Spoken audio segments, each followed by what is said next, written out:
हर हर महादेव। ओम नमः शिवाय।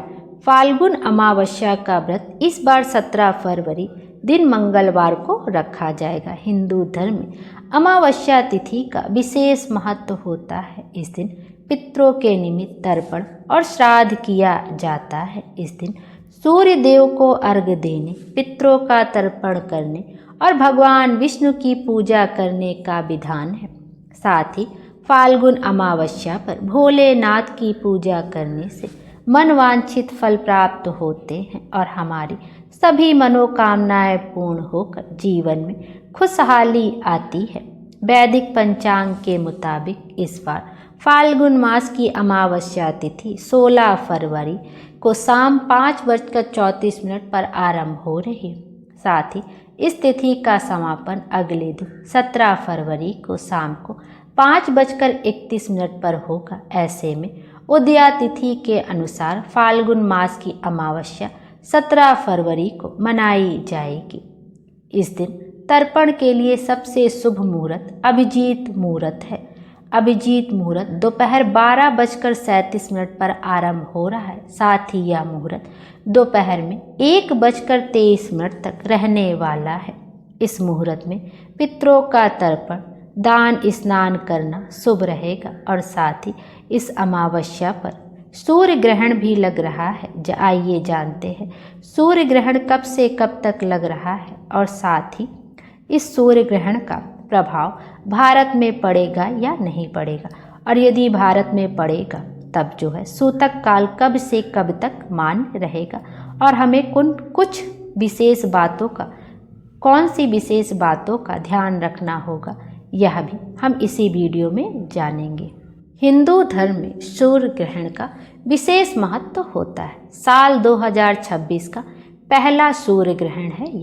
यह न केवल खगोलीय घटना है बल्कि ज्योतिषीय दृष्टिकोण से भी अत्यंत महत्वपूर्ण होने वाला है।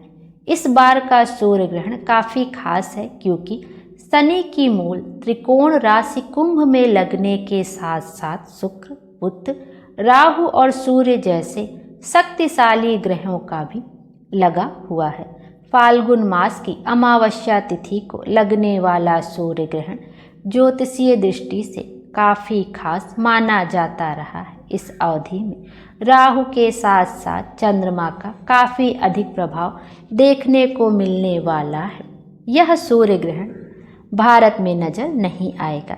जब यह सूर्य ग्रहण भारत में नजर नहीं आएगा तो इसका सूतक काल भी नहीं मान्य होगा। जो सूर्य ग्रहण का समय है वह हम देख लेते हैं। सूर्य ग्रहण का आरंभ दोपहर में 3:26 पर होगा और ग्रहण का समापन आपका शाम में 7:57 पर होगा। जो पूर्ण ग्रहण शाम में 5:13 से 6:11 तक रहेगा। यह इसकी जो कुल अवधि रहेगी वो 58 मिनट तक रहेगी। जो ग्रहण का मध्य होगा वो शाम में 5:42 पर होगा। यह ग्रहण कहाँ कहाँ दिखाई देगा? यह कंकड़ सूर्य ग्रहण दक्षिण अफ्रीका के दक्षिण देशों south Africa, Zimbabwe, Tanzania, Namibia, Mauritius, Botswana आदि देशों जैसे अंटार्कटिका और दक्षिणी अमेरिका के दक्षिणी देशों में दिखेगा। भारत में यह ग्रहण अदृश्य रहेगा, यानी भारत में आप इसे नहीं देख पाएंगे। ऐसे में इस ग्रहण का सूतक काल भी भारत में मान्य नहीं होगा। जहाँ सूर्य ग्रहण दृश्य होता है वहाँ पर इसका प्रभाव सबसे ज़्यादा पड़ता है। यह जो सूर्य ग्रहण लग रहा है एक वलयाकार होगा। ऐसे में चंद्रमा सूर्य को पूरी तरह ढक नहीं पाता और सूर्य के चारों ओर रिंग ऑफ फायर जैसा नज़ारा बनता है। यह सूर्य ग्रहण भारत में तो दिखाई नहीं देगा, लेकिन फिर भी गर्भवती महिलाओं को सूतक काल तो नहीं मानना चाहिए। लेकिन जब से जब तक आपका यह ग्रहण लग रहा है, मतलब दोपहर में 3:26 से लेकर शाम को 7:57 तक आपको कुछ सावधानियों का विशेष ध्यान रखना चाहिए। भले ही यह ग्रहण भारत में नहीं लग रहा है, क्योंकि यदि ग्रहण के समय हम कुछ काटते पीटते हैं तो उसका निशान हमारे बच्चे पर पड़ता है।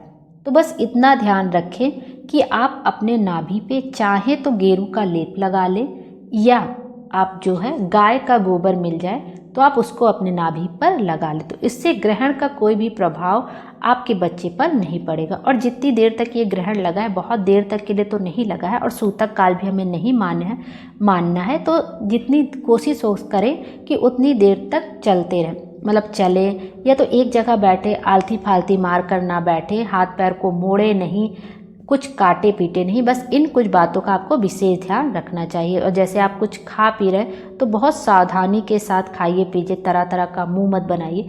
नहीं तो कहते क्या है कि जैसा हम करते हैं, जैसे हमने कुछ कैंची से काटा है तो वैसा का वैसा निशान हमारे बच्चे पर पड़ता है। तो बस इन छोटी छोटी बातों का आपको ध्यान रखना चाहिए। और खाने पीने का जो भी सामान है उसमें तुलसी का पत्ता डालकर रखें।